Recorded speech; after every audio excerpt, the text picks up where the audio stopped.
Hey, I recently did an online interview with VoyagePhoenix, and I put together an audio version with a slideshow to go with it. Keep watching here to listen to the whole thing. A link to the actual post will be in the description or in the post below this video. Other than that, stay here, keep watching, and enjoy. First question. Can you briefly walk us through your story? How you started, how you got to where you are today? In 2012, we adopted our flagship superfood product from our mom. She's been a health and fitness professional for more than 35 years. We ran with her formula for 2 years to get going. It was still our business and product, but just her formula inside the bottles. Then in 2014, we fully launched our own product, RAWr Superfoods, created with all USDA certified ingredients and a little formulation change to fit more of our age and lifestyle group. I'm a professional skateboarder and my brother John Motta was a professional BMXer, so we had our little audiences to get this thing going. Since then, with the help of our friends in both worlds of BMX and skateboarding, we've grown by word of mouth and social media quite a bit. We've seeped out of those markets and gained the trust of thousands of customers, from other athletes to parents, professionals in both blue and white collar industries, the retirement community, and many people with varying health issues. All have been grateful for what we've made available with very positive feedback. Why did we start this in the first place in our mid-20s? Well, aside from already having an audience from our skating and riding careers and a head start with a great formula, the product played a role in our own health journeys. In late 2009, I had my first manic episode that led me being hospitalized and diagnosed bipolar. I was released from the hospital on medications, and for several months to follow, I went through a cocktail of pharmaceutical drugs. I felt so off, I was severely depressed and lost. I just knew the medications weren't going to be for me in the long run, so with the help of doctors and many tests, I was able to wean off the medications while adopting a healthier diet, lifestyle, and adding appropriate supplements, and our mom's superfood blend being the go-to product that I used. This product, from its ease of use, was the foundation that kept me on track, and I built from there. By the summer of 2010, I was medication-free, which I remain to this day, and using this product as a daily habit helped constantly remind me to stay on track in a positive way, ultimately leading to a completely healthier lifestyle all around. While I was healing, I was also researching products and specific ingredients to include in our product as well, and stay clear of typical ingredients found in other blends that may not be healthy to most people. That's how our product, RAWr Superfoods, was born. I now know firsthand most people also benefit from our high-quality, superior product. During my journey, my brother Joey was also on his own path. Starting more than 2 years prior to mine, he was gardening and farming, and it became a big part of his life, which naturally meant a healthier diet, including our product. Joey is an established expert in the organic and biodynamic gardening community of Phoenix, Arizona. Through his work and volunteering in dozens of established farms all around Arizona, his main passion for fruit trees grew, and he became the youngest member of the Arizona Rare Fruit Growers Association and has grown over hundreds of his own fruit-bearing trees. He's probably the youngest person in Arizona to get an avocado tree to fruit as well. With trees, you need bees. Joey has embraced many organic beekeepers on his journey. As a result of this natural friendship, we created our second product, RAWr Raw Honey, seasonally produced from wild flora and orchard blossoms throughout the desert Southwest, from hive to jar, and it's never filtered. His influence in our products runs deep. He's the reason we went and sourced USDA ingredients. Also, he didn't like the fact that most superfoods blend contained alfalfa as a main ingredient. Even though it may offer health benefits, many of us have autoimmune issues in which alfalfa can cause further problems with. He wouldn't settle for anything less, and this holds true for our third and fourth products, RAWr Plant Protein and RAWr Algae Oil. Second question.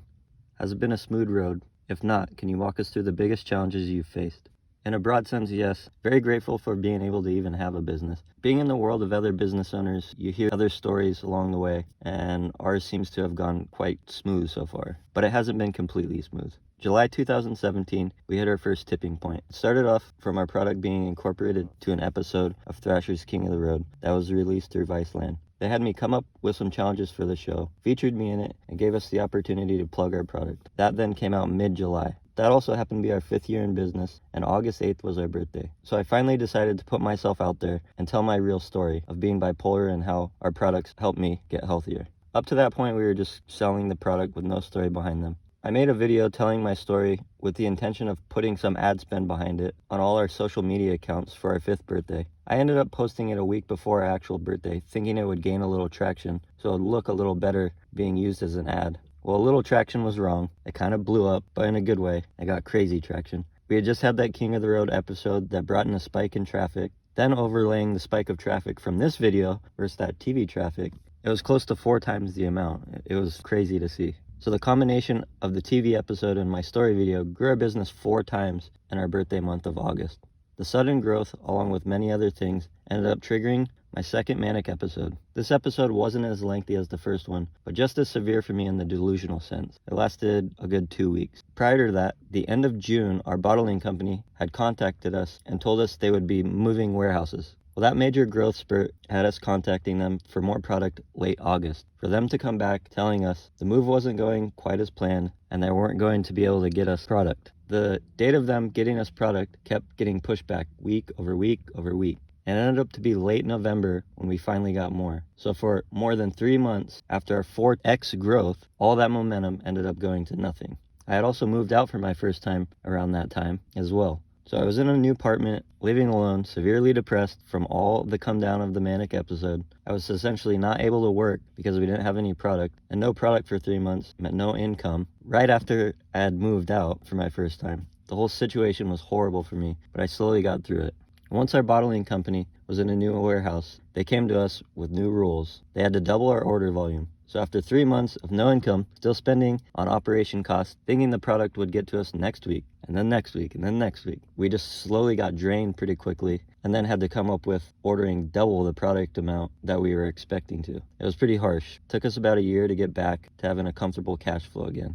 On top of that, my depression phase of the bipolar after the manic episode lasted about 6 months, from September 2017 to March 2018. It was pretty brutal. Both the business and I have gotten through things, and things are slowly picking up again. It's been nice. And this is by no means a stab at our bottling company. This is just the reality of what happens in life. Our story, they've been amazing to us over the years. Aside from that setback, our biggest challenge is balancing the whole inventory ordering process alongside having cash flow, or being liquid is what it's called, I think. The products we're selling in the industry that we're in, the minimums aren't like buying a few hundred t-shirts. It's in the multiple thousands of units that we have to buy. For example, when we first started, our minimum orders were in the hundreds. Now, 7 years later, they're in the multiple thousands. In other words, it's great to have a ton of product on hand, but the more physical product we have sitting there means there's less actual money to use in the bank account now, because it's sitting there in the form of product instead of cash. It's a concept that's really hard to understand until you're living it. It sounds simple, but it's not that simple.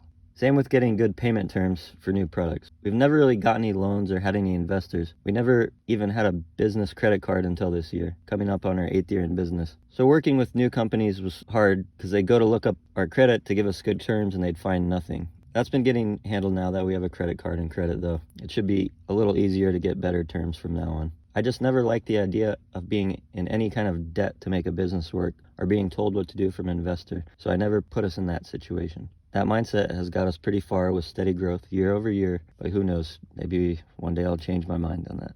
Question 3. Can you tell us about your business/organization? What should we know? What are you most proud of as a brand? We're still staying strong with the BMX and skateboarding communities and making the idea of eating healthier in those communities way more of a normal thing.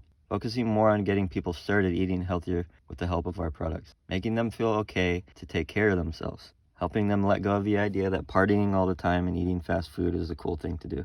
We've been in business coming up on our 8th year, and only recently have I been hearing what my customers have actually been saying this whole time. How our products are getting them started, making it easier for them to eat better.